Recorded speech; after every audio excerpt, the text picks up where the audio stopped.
Alright guys, we're back staring at my engine bay, and in this video we're going to talk about flex fuel. More specifically, we're going to talk about why you should be using it if your car has the ability to do so, or why you should be asking for it if your car doesn't have it yet.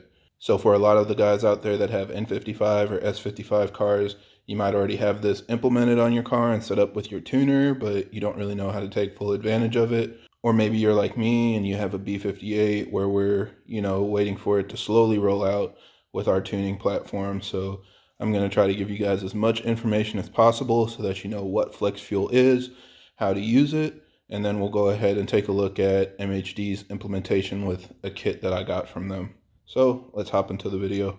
So most of you have a general understanding of how our cars work, but basically we have a DME that is the main control unit for the engine, and it takes readings from sensors throughout the engine in order to adjust how the engine is running. So it might see something like your pedal being pushed all the way down to the floor, and it knows that when you're giving it that much throttle, it needs to adjust boost and timing based on temperatures and everything else that it reads in order to make the engine increase its torque and horsepower so that the car can accelerate forward. However, tuners are able to make a lot more power out of the engine, especially if you have higher quality fuel available, and that's where E85 comes in. Now, I made a video last year about the benefits of running E85, so definitely go and check that out if you need more information about that and want the full breakdown.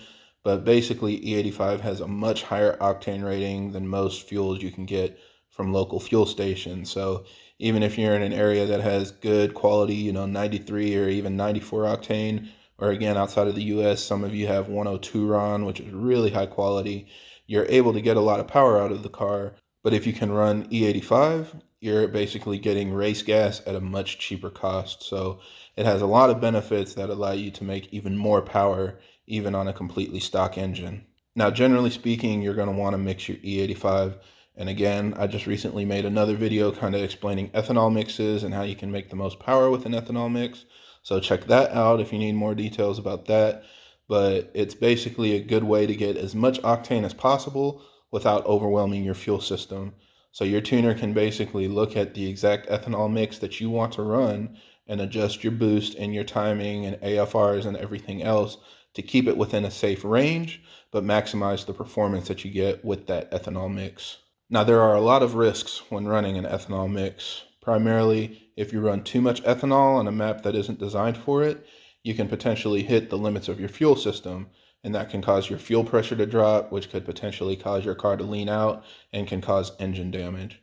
If you run too little ethanol compared to what the tune was designed for, then you can run into excessive timing corrections and possibly even knock. So it's really critical to make sure that you're getting your ethanol mix right. It's not that difficult, but it can be a hassle, and it does require you to do a little bit of extra work to make sure it's as accurate as possible, primarily because your ethanol content can vary, or if you're traveling, you might not be able to find a station that has ethanol. So there are a lot of different factors that can make it a little bit difficult to run an ethanol tune consistently. Now, this is where flex fuel comes into play. And I know I've seen a lot of people running like an E30 or an E40 tune, so they say that their car is now set up for flex fuel, but that's not really the case. When you see a car with a flex fuel badge from the factory, maybe like a GM vehicle or something like that, it's designed to run on ethanol, pump gas, or any mix within that range. And those cars come with an extra sensor that gives the DME even more information on what your ethanol content is. So now instead of just the normal inputs like what we have on our car, it's also able to factor in how much ethanol is getting pumped into the engine, and it can use that sensor reading to determine how much boost you should run, how much timing you should run, and everything else around the engine's performance. So that way it'll make a good amount of power that's safe and still reliable. Now, this was originally implemented mostly for environmental reasons. E85 is more sustainable than pump gas. It's made from corn. It's just an alcohol, so it's not something that requires fossil fuels or anything like that. And it's also much cheaper than pump gas, so especially for people that might have bigger vehicles and mostly just do local driving, they might be focused on getting the cheapest gas possible so it's not as expensive to fill up their cars. But when you're traveling, you still have the flexibility to run any pump gas you can find. Now, when tuners got a hold of the flex fuel sensors, they took it to a whole new level. So instead of being like the OEM implementation where you just kind of make a consistent, safe amount of power regardless of the amount of ethanol you're running, tuners use that flex fuel sensor reading to let the car know exactly how much boost and how much timing it can turn up to let the car make as much power as it can safely. Now, I do want to be specific because I know a lot of people have a concern or have heard that a flex fuel sensor doesn't really read ethanol content. And technically, that is true. What it actually reads is the absence of fuel. So, what it's telling you is if it reads 85% E85, it's saying that 85% of the volume of fluid that's going through your fuel line is not gasoline. But in the grand scheme of things, that's not a significant factor. Anything that's added into your fuel, all of the additives and detergents and things like that are not significant enough to throw off that number wildly. And it's still a reading that you can safely use to calibrate how your engine performs around your ethanol content. So now you're able to run any amount of ethanol you want. You can go from complete pump gas to full E85 and still have the car automatically adjust. Some people don't realize that once you have a flex fuel sensor, you're really not worried about the exact ethanol mix you're running from the grand scheme of things.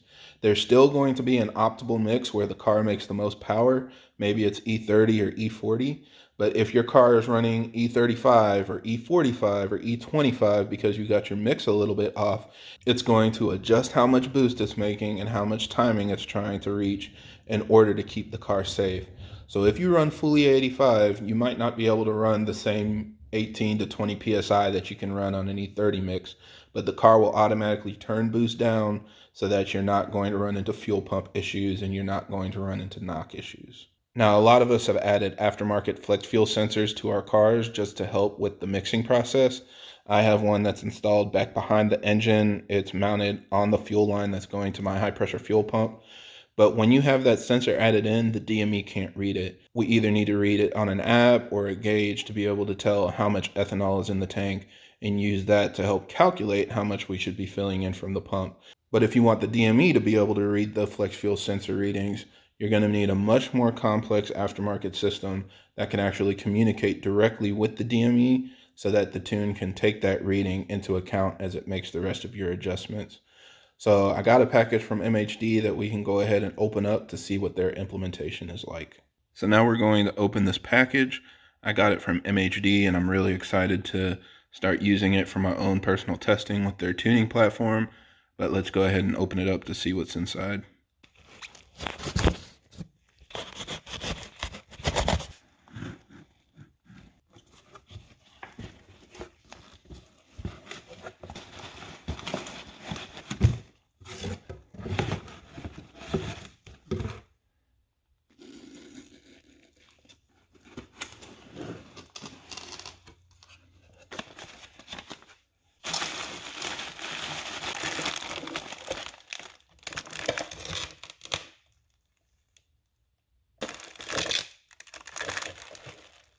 So this is the Mhd kit, and you can see it's actually pretty simple. So this line is basically going to mount onto your low pressure fuel pump, and all of the fuel that comes from the pump is going to go through this line, which has the sensor right in the middle. And this is your actual flex fuel sensor that's going to be able to tell how much ethanol is inside of your fuel. So it's going to measure the fuel that's directly going into the engine. And then this wire is basically sending that data to this controller. And this is your actual flex fuel analyzer. And you can see it has a couple indicators on there so that you can make sure it's working once it's all installed. And then that is going to send a signal back to the DME through your EKP. So this harness is actually going to plug in between your low pressure fuel pump and the fuel pump controller. So this male end will plug into the EKP, and then this female end will plug into your car's harness. So that way, what it's going to be able to do is intercept that reading that's coming from your flex fuel sensor and send that back to the DME through the factory wiring so that it can get that extra data and adjust the rest of your car's parameters appropriately. So this kit is awesome. I think, they definitely went the extra mile. It even comes with goggles, to help make sure you don't get fuel in your eyes when you're installing it. We also have some gloves, just like the ones I have on, so that, you don't get fuel all over your hands. So you can definitely expect a review on this coming as soon as, the capability is added for the B58. So hopefully now you guys have a better understanding of flex fuel. This is something that I think is definitely needed for all of our cars. You know, I highly recommend using it if your car has the ability to do so. And keep in mind, again, your car will always have an optimal blend that makes the most power, but you can run anything at any time with this tune. If you want to run full E85 for a little while, you can do that, and it'll automatically lower boost and adjust timing within a safe range. If you're going on a long distance trip and stop somewhere where you can't find E85, you can simply pump your premium fuel, and again, it'll automatically adjust to keep everything safe. Or if you're getting ready to go for a race and you want to make sure things are as dialed in as possible, you can target that specific, E35 blend or whatever it is where you get the most power, and your car will automatically adjust to give you all that power you're looking for. So thanks again for watching. I hope this video helps. And if you guys have any other questions or comments, leave it down below.